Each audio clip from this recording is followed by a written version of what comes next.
नमस्कार, prime point मध्ये मी सुहास आपल्या सगळ्यांचं स्वागत करतो। आजचा व्हिडिओ जो आहे हा मी थोडासा विश्लेषणात्मक करण्याचा प्रयत्न करतोय। तुम्हाला माझे या विश्लेषणातले मुद्दे कसे वाटतायत, ते योग्य वाटतायत का, किंवा अजून तुम्हाला काही वेगळे मुद्दे यामध्ये असावेत असंही वाटत असेल तर जरूर कमेंट बॉक्समध्ये तुम्ही नक्की कळवा। माझा विषय जो आहे तो थोडासा विस्तृत आहे। तो विस्तृत या अर्थाने आहे की एक लक्षात घ्या, आता फडणवीस यांचं सरकार राज्यामध्ये सत्तेवर येऊन जवळपास 8 महिने झाले। अशा वेळेला देवेंद्र फडणवीस यांच्या नेतृत्वामध्ये किंवा ते मुख्यमंत्री असताना ज्या पद्धतीचं सरकार राज्यामध्ये सुरू आहे, या सरकारमध्ये आज त्यांचे मित्रपक्ष म्हणून एकनाथ शिंदेंची शिवसेना आहे आणि अजित पवारांची राष्ट्रवादी आहे। खरं तर खूप मोठ्या प्रमाणामध्ये विधानसभेच्या निकालामध्ये या महायुतीला मोठा मॅन्डेट मिळाला आणि हे सरकार सत्तेवर आलं। सत्तेवर आल्यानंतर असं वाटलं होतं की हे सरकार आता पूर्ण 5 वर्ष अत्यंत स्थिरतेने काम करेल। त्यानंतर या सरकारचा विकासाचा जो वेग आहे तो सुद्धा जास्त असेल। पण अगदी पहिल्या 2-2.5 महिन्यांनंतरच आपल्याला या सरकारमध्ये अनेक अडचणी किंवा अडथळ्यांची शर्यत ही बघायला मिळाली आहे। आणि आता तर अशी स्थिती आहे की या तिन्ही पक्षांची तोंड 3 विरुद्ध दिशेला आहेत की काय असं वाटावं, अशी परिस्थिती ही सरकारमध्ये आपल्याला बघायला मिळते। या सगळ्याच बरोबर जे राज्यातली लोकांचे जे प्रश्न आहेत, जे विकासाचे प्रश्न आहेत, हे प्रश्न तर मागे पडलेलेच आहेत। पण अंतर्गत म्हणजे शिवसेना एकनाथ शिंदे, देवेंद्र फडणवीस यांच्या दोघांमधली कुरघोडी, इकडे अजित पवार आणि शिंदे यांच्यामधल्या कुरघोड्या, एकूणच या तिघांमध्ये सुद्धा समन्वयाचा खूप मोठा अभाव हा आपल्याला दिसून येतोय। या सगळ्या बरोबर मला असं वाटतंय की देवेंद्र फडणवीस हे मुख्यमंत्री पदावर ज्या क्षणापासून आले त्या क्षणापासून ते आपले मित्रपक्ष जे आहेत या मित्रपक्षांना थोडंसं, ज्याला आपण म्हणतो ना की दबावात ठेवण्याचं जे राजकारण केलं जातं, अर्थात ते काही चुकीचं नाही आहे, पण ते राजकारण करण्याच्या नादात किंवा ते राजकारण आपल्याला त्या पद्धतीनं करायचं आहे, यासाठी देवेंद्र फडणवीस ज्या पद्धतीचं जाळं विणत गेले किंवा ज्याला आपण म्हणतो चक्रव्यूहाचे काही जाळी ते टाकत गेले, आज असं वाटतंय की देवेंद्र फडणवीस त्यांनीच टाकलेल्या चक्रव्यूहामध्ये स्वतःच अडकत चाललेत की काय, अशी परिस्थिती आज थोडीशी आपल्याला बघायला मिळते। ती कशी हे सांगण्याचा प्रयत्न मी या व्हिडिओतनं करणार आहे। तुम्हाला आवडला तर तो लाईक करा, शेअर करा आणि आमचं चॅनल सबस्क्राईब करा। मंडळी, मी फार मागे जात नाही, पण तरी एक उदाहरण द्यावं लागेल। 2022 मध्ये एकनाथ शिंदेंची शिवसेना फुटली आणि ती भाजप बरोबर आली, महायुतीचं एक सरकार आलं, त्याच्यामध्ये एकनाथ शिंदे मुख्यमंत्री झाले। देवेंद्र फडणवीस त्याच पत्रकार परिषदेमध्ये असं म्हणालेले होते की मी सरकारमध्ये प्रत्यक्ष न येता मी बाहेर राहीन, मी पक्षाचं काम करीन, अशा पद्धतीने ते म्हटले। पण तसं झालं नाही। दुसऱ्या क्षणी देवेंद्र फडणवीसांना JP नड्डांचा फोन आला आणि तुम्हाला उपमुख्यमंत्री व्हायचंय असा आदेश त्यांना देण्यात आला, तो त्यांनी स्वीकारला। एक लक्षात घ्या, म्हणजे हे मी का सांगितलं तर देवेंद्र फडणवीसांना सरकारच्या बाहेर राहून पक्षाचं एकूण भाजपसाठी त्यांना काम करायचं होतं, मग ते राज्यात असेल, राष्ट्रीय पातळीवर असेल, परंतु त्यांना उपमुख्यमंत्री करून एक प्रकारे त्यांना राज्यामध्येच ठेवण्याचा प्रयत्न हा करण्यात आला आहे की काय, अशी परिस्थिती त्यावेळेला निर्माण झालेली होती। पण त्यानंतर एकूण सगळं कुरघोड्यांचं राजकारण झालं, फोडाफोडीचं राजकारण झालं। 2022 मध्ये एकनाथ शिंदे 40 आमदारांसह आले आणि भाजपने युतीमध्ये सत्ता बनवली, पण त्याचे मुख्यमंत्री झाले एकनाथ शिंदे। एकनाथ शिंदेंनी सुद्धा 2.5 वर्षाचा जो कार्यकाळ त्यांना मिळाला तो त्यांनी अत्यंत योग्य रीतीने आखला। त्यातले काही जे निर्णय आहेत ते निर्णय सुद्धा लोकांच्या पसंती सुद्धा उतरले आणि एक स्वतःची कॉमन मॅन अशी इमेज तयार करण्यामध्ये एकनाथ शिंदे हे यशस्वी सुद्धा ठरले. आता नेमकी अडचण कुठे झाली तुम्हाला मी तेही सांगतो. तुम्हाला आठवत असेल तर विधानसभेच्या निवडणुकीच्या आधी स्वतः देवेंद्र फडणवीस म्हणजे उपमुख्यमंत्री असताना ते सातत्याने हे म्हणत होते की विधानसभेची निवडणूक आम्ही मुख्यमंत्री एकनाथ शिंदेंच्या नेतृत्वामध्येच लढतो आहोत. म्हणजे त्यावेळेला भाजपला किंवा देवेंद्र फडणवीसांना हे नक्की माहिती होतं की एकनाथ शिंदेंच्या नेतृत्वामध्ये आपण जर काही निवडणूक लढवली तर आपल्याला ज्या पद्धतीचं यश अपेक्षित आहे ते यश मिळू शकणार आहे. पण त्याचबरोबर देवेंद्र फडणवीसांनी ज्या पद्धतीचं ज्याला एक मॅनेजमेंट म्हणतात की विधानसभेमध्ये भाजपच्या जागा सुद्धा जास्त आल्या पाहिजेत त्या पद्धतीने व्यूहरचना आखली आणि या विधानसभेच्या निवडणुकीमध्ये जवळपास 132-135 जागा या भाजपला आल्या आणि तिथेच खरं तर ज्याला आपण म्हणतो एक वादाची ठिणगी ही पडली. ती कशी तर मुख्यमंत्री एकनाथ शिंदे ज्यावेळी होते त्याच्यानंतर त्यांच्या नेतृत्वामध्ये या निवडणुका लढवल्या गेल्या. एकनाथ शिंदेंना असं वाटत होतं की पुढचा कार्यकाळ सुद्धा मुख्यमंत्री म्हणून आपली निवड केली जाईल, पण तसं झालं नाही कारण भाजपच्या 132 ते 135 जागा आल्या. याचं सगळं श्रेय हे देवेंद्र फडणवीसांचं होतं. त्यामुळे त्यांना मुख्यमंत्री केल्याशिवाय गत्यंतर हे नेतृत्वाकडे नव्हतं. म्हणजे जरी अमित शहांना किंवा कुणाला काही वाटत असलं की एकनाथ शिंदेंना पुन्हा मुख्यमंत्रीपदी बसवावं तरी देवेंद्र फडणवीसांनी ज्या पद्धतीने भाजपला संख्याबळ आणून दाखवलेलं आहे ते त्यांचं श्रेय आहे, त्यांचं यश आहे. तेव्हा तो हक्क मुख्यमंत्री पदाचा देवेंद्र फडणवीसांना जातो आणि त्याप्रमाणे देवेंद्र फडणवीस हे मुख्यमंत्री झाले. आणि त्या क्षणापासून एकनाथ शिंदे यांची नाराजी राहिली ती आजपर्यंत. म्हणजे एकनाथ शिंदेंच्या बॅक ऑफ माइंड मधनं हे कधीच जाऊ शकलेलं नाही आतापर्यंत की आपण मुख्यमंत्री नाही आहोत, आपण मुख्यमंत्री आहोत अशा एका कुठल्या तरी विचारांमधनच एकनाथ शिंदेंनी आतापर्यंतचा 8 महिन्याचा जो प्रवास आहे तो केलेला आपल्याला बघायला मिळतो. या सगळ्या प्रवासात एकनाथ शिंदेंचे ज्या पद्धतीने विचारधारा आहे, काम करण्याची पद्धत आहे, ही काम करण्याची पद्धत ज्याला आपण म्हणतो की अत्यंत शांततेने किंवा संयमी पद्धतीनं काम करणाऱ्या देवेंद्र फडणवीसांच्या एकूण कार्यप्रणालीमध्ये ती बसणारी नाही. आणि तिथूनच देवेंद्र फडणवीसांनी एकनाथ शिंदेंनी काय पद्धतीचं काम केलंय, त्यांची ताकद काय आहे हे देवेंद्र फडणवीसांना चांगलं माहिती आहे. आणि तिथूनच देवेंद्र फडणवीसांनी एकनाथ शिंदेंना कुठेतरी एक त्यांना आपण म्हणतो ना की फार मोठं होऊन द्यायचं नाही, फार छलांग मारू द्यायची नाही, फार उंच उडी मारू द्यायची नाही, अशा पद्धतीच्या व्यवस्थेमध्ये बसवण्याचा सातत्याने प्रयत्न हा देवेंद्र फडणवीसांनी केला. या सगळ्यामध्ये त्यांच्याबरोबर आले ते अजित पवार, राष्ट्रवादीचे शरद पवारांकडनं फुटून ते आले. आता मुळामध्ये जेव्हा महाविकास आघाडीची सत्ता होती तेव्हा सुद्धा शिवसेनेतल्या एकनाथ शिंदे किंवा अजून आमदारांचं असं मत होतं की अजित पवार हे अर्थमंत्री आहेत आणि ते आपल्या शिवसेनेच्या मंत्र्यांना पुरेसा निधी देत नाहीयेत, ते आपल्या राष्ट्रवादीच्याच मंत्र्यांना देत आहेत किंवा आमदारांना देत आहेत. तीच गोष्ट पुन्हा महायुतीमध्ये आलेल्या अजित पवार जेव्हा अर्थमंत्री पुन्हा एकदा झाले तेव्हा ते शिवसेनेच्या मंत्र्यांना असतील, आमदारांना असतील, त्यांना जो निधी वाटप होत गेला त्या निधी वाटपामध्ये देखील कमतरता होत गेली. असं एक ओरड किंवा अशी एक तक्रार ही सातत्याने एकनाथ शिंदेंनी आपल्या सरकारमध्ये असताना केली किंवा त्यांच्या मंत्र्यांनी सुद्धा केली. हे सगळे जे भाग आहेत याच्यामध्ये मग एकनाथ शिंदे जे निर्णय घेतील त्या निर्णयाच्या विरोधामध्ये एकनाथ शिंदेंनी जे यापूर्वी मुख्यमंत्री असताना जे निर्णय घेतलेत त्यातले काही निर्णय रद्द करणं, नव्याने वेगळे निर्णय घेणं. त्याचप्रमाणे आपण आता जर पॉइंट टू पॉइंट बघत गेलो तर एसटी महामंडळाच्या बाबतीमध्ये भरत गोगावले यांनी जे काही एसटी भाडे तत्वावर घेण्याचा निर्णय घेतला होता तो फडणवीसांनी रद्द केला.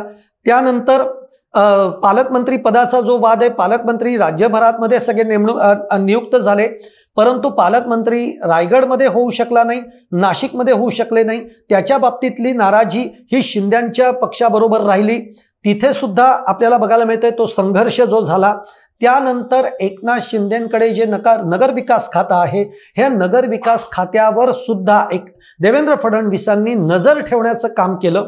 यातनं जो निधी जातोय तो कुणाला जातोय, तो किती जातोय, तो कोणत्या कारणासाठी जातोय याच्यावर देखील नजर ही देवेंद्र फडणवीसांची राहिली. याचं कारण असं आहे की जे नवीन पक्षामध्ये प्रवेश करता आहेत एकनाथ शिंदेंच्या शिवसेनेमध्ये, त्यांना आर्थिक बळ देण्यासाठी म्हणून नगरविकास खात्यातनं जो काही निधी वळवला जात होता त्याच्यावर रोक लावण्याचं काम देवेंद्र फडणवीसांनी केलं. आणि इथून हा संघर्ष जो आहे हा अत्यंत टोकाला जात गेला. आता याच्यामध्ये काही ठिकाणी म्हणजे जिथे शिवसेना एकनाथ शिंदेंचे मंत्री आहेत किंवा जिथे आमदार आहेत तिथे काही काँग्रेसचे नेते असतील किंवा राष्ट्रवादी शरद पवार गटातले नेते असतील, त्यांना भाजपनी फोडून ते भाजप आपल्या पक्षामध्ये घेतलं, म्हणजे भाजपमध्ये घेतलं, जे की शिवसेनेच्या मंत्र्यांना किंवा आमदारांना फारसं पटलेलं नाही. म्हणजे उद्या आमच्याच मतदारसंघामध्ये भाजपनं दुसरा तगडा उमेदवार जो आमचा कायम प्रतिस्पर्धी राहिलेला आहे त्याला तुम्ही तुमच्या पक्षामध्ये घेऊन एक प्रकारे आमच्या समोर आव्हान निर्माण केलंय, अशी एक भावना शिवसेनेच्या मंत्र्यांची, आमदारांची, नेत्यांची झालेली आहे.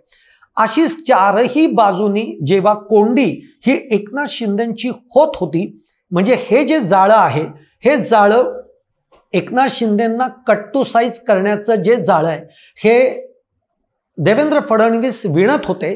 त्यांची अपेक्षा अशी होती की याच्यामध्ये गुंतून एकनाथ शिंदे हे कट्टुसाईज होत राहतील आणि जे आपल्याला ज्या पद्धतीचा कारभार करायचा आहे, राज्य हाकायचं आहे, ज्या शिस्त आपल्याला लावायची ती लावण्याचा प्रयत्न आपल्याला करता येईल.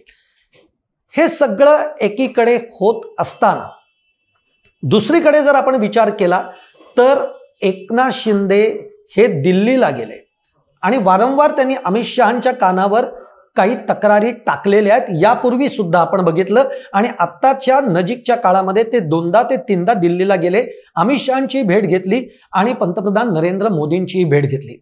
एक लक्षात घ्या, पंतप्रधान नरेंद्र मोदींची सुद्धा भेट घेतली, त्यांचा फोटो देखील त्यांनी ट्विट केलेला आहे, तो देखील माध्यमांवर टाकलेला आहे. याच्यातनं एक संदेश हा देवेंद्र फडणवीसांना हा सुद्धा मिळतोय की बघा एकनाथ शिंदेंचं अजूनही महत्व हे दिल्लीच्या दरबारी काय आहे हे दाखवून देण्यामध्ये एकनाथ शिंदेही यशस्वी झालेत. आणि अशा पद्धतीचा फोटो टाकून पंतप्रधान नरेंद्र मोदी असतील किंवा अमित शहा असतील यांनी देवेंद्र फडणवीसांना जो काही इशारा द्यायचा आहे, सूचक इशारा द्यायचा आहे, तो सुद्धा त्यांनी दिलेला आहे. त्याचप्रमाणे आपल्याला हेही कळतं की दिल्लीकडनं देवेंद्र फडणवीसांना काही सूचना देखील मिळालेल्या आहेत. त्या अशा पद्धतीच्या मिळालेल्या आहेत की एकनाथ शिंदे असतील किंवा अजित पवार असतील, पण त्यात प्रामुख्याने एकनाथ शिंदेबद्दल ते बोललेले. एकनाथ शिंदे आपले सरकारमधले सहकारी पक्ष, तो आपला मित्र पक्ष आहे. आज एकनाथ शिंदे शिवसेनेतनं बाहेर पडले, त्यांच्याबरोबर 40 आमदार बाहेर पडले म्हणून आपण आपलं सरकार स्थापन करू शकलोय. अशा वेळेला महायुती म्हणून जेव्हा आपण सरकार चालवतो आहोत तेव्हा आपल्याच मित्र पक्षाला त्याच्यासमोर अडचणी निर्माण करणं ही काही चांगल्या सरकार चालवण्याची लक्षणं नाहीत. अशा पद्धतीच्या काही सूचना या देवेंद्र फडणवीसांना करण्यात आल्याचं देखील आपल्याला कळत आहे. म्हणजे ही एक लक्षात घ्या, यातनं काय ताडायचं तर यातनं एकच गोष्ट ताडायची, ती म्हणजे अमित शहांचं आणि देवेंद्र फडणवीसांचं किती सख्य आहे हे आपल्याला माहिती आहे. आजपर्यंत कुठे कुठे कॉर्नर करता येईल तिथे तिथे अमित शहांनी देवेंद्र फडणवीसांना कॉर्नर केलाय. पण देवेंद्र फडणवीसांच्या मागे कायम नरेंद्र मोदी राहिलेले आहेत.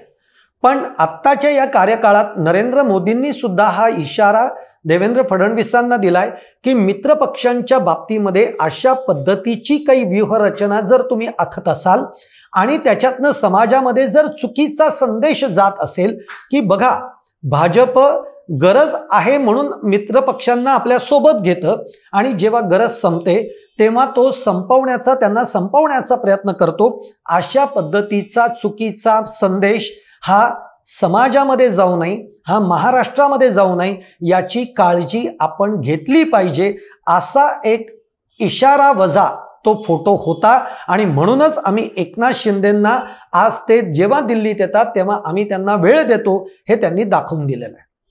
हा एक भाग झाला. दुसरा भाग तुम्हाला सांगतो की आता जरांगे पाटील हे पुन्हा 29 तारखेला मुंबईमध्ये मराठा आरक्षणाच्या मुद्द्यावर मुंबईमध्ये एक भगवं वादळ येऊ घातलेलं आहे जरांगेंच्या रूपाने.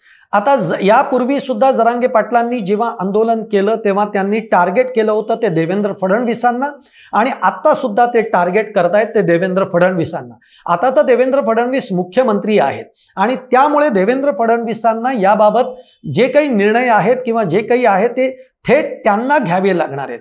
अशा वेळेला देवेंद्र फडणवीसांच्या समोर दुसरं आव्हान आहे ते म्हणजे जरांगे पाटलांचं.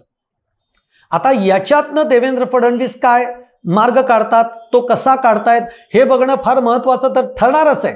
पण जेव्हा एवढ्या मोठ्या संख्येनं मराठा समाज मुंबईमध्ये येणार आहे, तो काळ आहे गणेश उत्सवाचा. आधीच मुंबईमध्ये प्रचंड मोठ्या प्रमाणामध्ये गर्दी असते. गणेश उत्सवाच्या निमित्ताने देशभरातून महाराष्ट्रातनं मुंबईमध्ये येणारा एक मोठा गणपती म्हणजे भक्तांचा ओघ असतो आणि अशा वेळेला आरक्षणासाठी जर लाखोच्या संख्येनं मुंबईमध्ये मराठा समाजाचे कार्यकर्ते आले, मराठा समाजाची लोकं आली आरक्षणासाठी जरांगेंच्या नेतृत्वाखाली, तर मग मुंबईचं काय होईल हा प्रश्न देखील एक उपस्थित होतोय. तो देवेंद्र फडणवीस कसा हाताळतात हे बघणं फार महत्त्वाचं आहे. आणि या सगळ्याबरोबर जरांगे पाटलांनी असाही इशारा दिलेला आहे की मुख्यमंत्री देवेंद्र फडणवीस हे ओबीसी आणि मराठा समाज याच्यामध्ये दंगल घडवू पाहतायत अशा पद्धतीचं वक्तव्य सुद्धा जरांगे पाटलांनी केलेलं आहे. याचाच अर्थ जर का उद्या मुंबईमध्ये जरांगे पाटील आले, मराठा समाजाचं हे भगवं वादळ येऊन धडकलं आणि जर काही कुठलाही अप्रिय घटना जर घडली तर त्याचं खापर हे मुख्यमंत्री म्हणून देवेंद्र फडणवीस आणि गृहमंत्री म्हणून देवेंद्र फडणवीस यांच्यावरच फोडलं जाणार आहे. अशा दुहेरी तिहेरी कात्रीमध्ये देवेंद्र फडणवीस सापडलेले आहेत. पुन्हा दुसरीकडे जर आपण बघितलं तर जरांगे पाटील आणि एकनाथ शिंदे यांचे जे संबंध आहेत ते कसे आहेत हेही आपण बघितलेलं आहे. एकनाथ शिंदे मुख्यमंत्री असतानाच जेव्हा नवी मुंबईमध्ये जरांगे पाटील आले होते तेव्हा एकनाथ शिंदेंच्या उपस्थितीमध्ये जरांगे पाटलांनी आपली उपोषण थांबवलेलं होतं. त्यामुळे एकूण जरांगे पाटील एकनाथ शिंदे यांचे संबंध आणि हा सगळा भाग एकीकडे असताना मी 2 मुद्दे सांगितले. आता तिसरा सगळ्यात महत्त्वाचा मुद्दा आहे की आतापर्यंत मुख्यमंत्री देवेंद्र फडणवीस यांनी आतापर्यंत मुख्यमंत्री म्हणून जे निर्णय घेतलेले आहेत त्यातले 7 ते 8 निर्णय हे देवेंद्र फडणवीसांना मागे घ्यावे लागले. एक खरं तर चांगलं मुख्यमंत्री म्हणून हे लक्षण फारसं चांगलं राहत नाही. जेव्हा मुख्यमंत्री एखादा निर्णय घेतात तेव्हा ते तो मागे घेतात, हे लक्षण चांगलं राहत नाही. अगदी उदाहरणादाखल जरी बोलायचं झालं तरी 3 भाषा सूत्राचा जो निर्णय देवेंद्र फडणवीसांच्या सरकारने घेतला तो त्यांना मागे घ्यावा लागला, तिथं ते बॅकफूटवर गेले. पालकमंत्री पदाचा जो निर्णय आहे तो देवेंद्र फडणवीसांनी घेतला, पण आता 2 ठिकाणच्या पालकमंत्री पदावर स्टे आणला गेलेला आहे, त्यामुळे त्या ठिकाणी ते बॅकफूटवर गेलेले आहेत. मांस विक्री बंदीच्या बाबतीमध्ये आत्ताचा लेटेस्ट 15 ऑगस्टचा जो निर्णय आहे तो देखील देवेंद्र फडणवीसांना पुनर्विचार करावा लागला, तो देखील त्यांना मागे घ्यावा लागला, कारण आक्रमण झालं विरोधकांचं. असे जे काही निर्णय आहेत की ज्यामध्ये देवेंद्र फडणवीसांना बॅकफूटवर जावं लागलंय आणि हे देवेंद्र फडणवीसांसाठी काही चांगली गोष्ट नाही.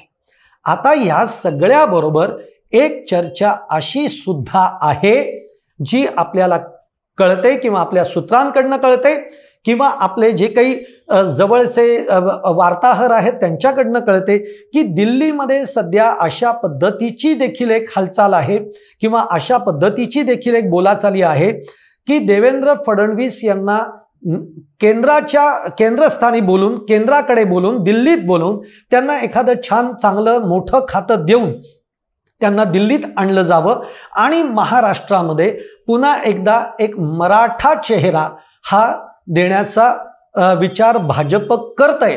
अशा पद्धतीची एक चर्चा दिल्लीमध्ये रंगली आहे की जी आपल्याला कळतीये आपल्या सूत्रांकडनं. आता याच्यामध्ये देखील नाव कुणाचं, तर याच्यामध्ये अग्रस्थानी नाव आहे ते सुद्धा पुन्हा एकनाथ शिंदे आणि अमित शहा एकनाथ शिंदेच्या बाबतीमध्ये जास्त आग्रही आहेत. ते यासाठी आहेत कारण एकनाथ शिंदे एक म्हणजे मराठा चेहरा, दुसरं म्हणजे एक ग्रामीण भागातनं उदयाला आलेलं नेतृत्व आणि पुन्हा नवी मुंबई सारख्या शहरांमध्ये देखील त्यांचा असलेला कनेक्ट, ठाण्यावर असलेली त्यांची पकड आणि दुसरी गोष्ट हिंदुत्व, जे एक प्रखर हिंदुत्व म्हणून जे त्यांच्याकडे बघितलं जात आहे. म्हणजे आपण जे म्हणतो ना की उद्धव ठाकरेंचं हिंदुत्व आता त्यांनी सोडलेलं आहे, पण मग प्रखर हिंदुत्वाची कास जी धरलेली आहे ती एकनाथ शिंदेंकडे. आणि मग या सगळ्याचा म्हणजे दिल्लीचं नेतृत्व, महाराष्ट्र यातला जो कनेक्ट जो चांगल्या पद्धतीने कोण साधू शकतं, तर ते एकनाथ शिंदे साधू शकतात. अशा पद्धतीची चर्चा ही सध्या दिल्ली वर्तुळामध्ये रंगलेली आहे.